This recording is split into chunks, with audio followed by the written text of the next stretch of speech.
O avanço da tecnologia permite que as pessoas tenham acesso mais rápido aos sites. Uma dessas ferramentas é o QR Code, um código gráfico que facilita a vida de consumidores e também de criminosos para aplicar golpes.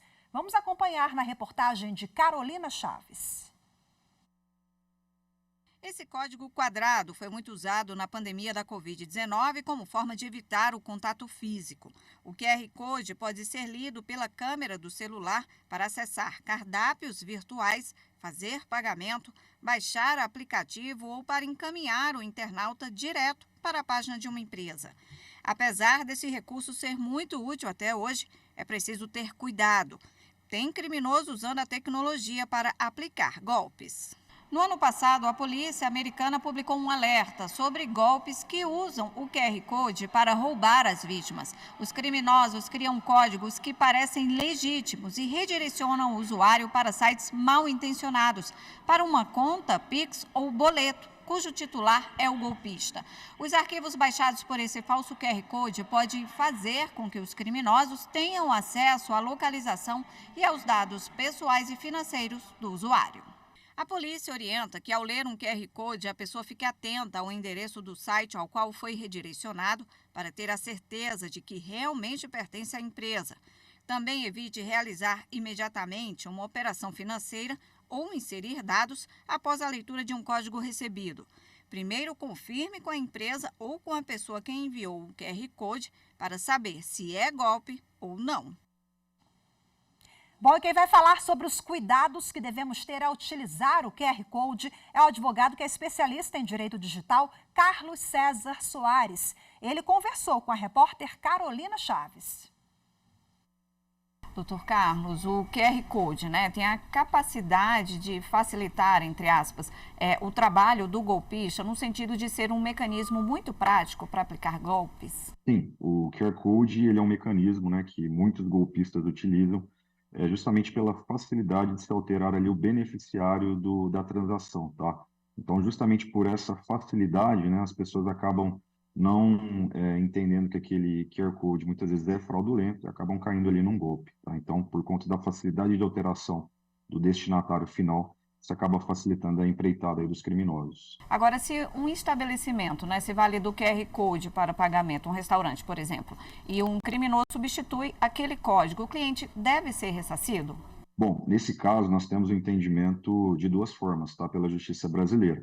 Quando há falha interna, do estabelecimento, como um vazamento de dados, ou mesmo ali quando o criminoso tem dados sensíveis, por uma situação ali de privilegiada que algum funcionário, alguém do estabelecimento acabou repassando isso, há sim a possibilidade desse estabelecimento ser obrigado a indenizar a vítima, tá? Mas quando essa fraude acontece fora do estabelecimento, sem ali anuência ou qualquer tipo de relação com o golpe em si, a justiça normalmente entende aí que não há a responsabilização do estabelecimento justamente por ser algo fora e também por muitas vezes o consumidor não se atentar ali às condições mínimas de segurança, tá?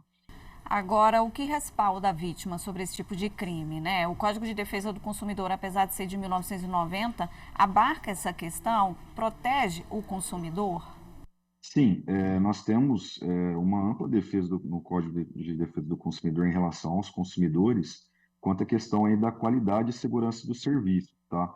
Eu repito que quando há uma falha interna, do estabelecimento, seja um banco, um estabelecimento comercial, uma empresa, há sim a possibilidade desse estabelecimento ser responsabilizado, tá? Isso é muito comum, às vezes, com vazamento de dados, enfim, e-mail, telefone, dados sensíveis, o golpista tendo posse daqueles dados, ele acaba sendo mais fácil, de aplicar o golpe, porque a vítima acha que está falando ali com o operador oficial, muitas vezes, da empresa, Então, nesses casos, especificamente, há sim a proteção a nível aí do Código de Defesa do Consumidor. E também, quando se fala aí de instituições financeiras, bancárias, a gente tem uma forte jurisprudência também nesse sentido do STJ. Ok. A gente citou na reportagem que até o FBI, a Polícia Federal dos Estados Unidos, publicou um alerta sobre golpes que usam QR Code para roubar pessoas, Quais são as dicas de prevenção válidas para ficar atento e evitar ser uma vítima?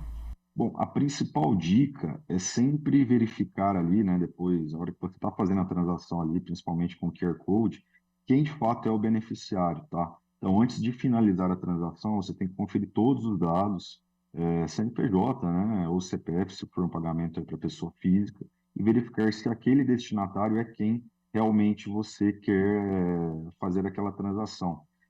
O Banco Central também disponibiliza um serviço, tá? Muitas vezes, quando você verificar ali que caiu num golpe, entrar em contato diretamente com o Banco Central para poder tentar ali bloquear aquela transação, né? Hoje a comunicação acaba sendo rápida e muitas vezes acaba sendo necessário fazer isso e a vítima acaba tendo um resultado ali útil, tá? Então, a questão é o consumidor sempre ficar atento a principalmente o destinatário final ali daquela transação e nunca confiar ali, por exemplo, em e-mails que a pessoa pode receber de faturas de pagamento. Se ela recebe um e-mail de uma empresa X, é interessante que ela baixe ali o boleto diretamente na própria plataforma, ao invés de utilizar ali o boleto que veio no e-mail. Ou se você for pagar ali, muitas vezes o boleto, a fatura que veio no e-mail, conferir sempre quem é o remetente daquele e-mail, se aquele e-mail de fato é de um canal oficial aí da empresa que ela está fazendo ali o pagamento, tá? Eu acho que com essas dicas principais, a pessoa vai sim evitar ali de cair nesse golpe, né? Porque esses golpes vão só se atualizando, mas na teoria é sempre o mesmo modus operandi, tá? É preciso ficar bem atento, né? Doutor Carlos, mais uma vez, muito obrigada pela participação. Obrigado, pessoal. Desejo um bom dia a todos.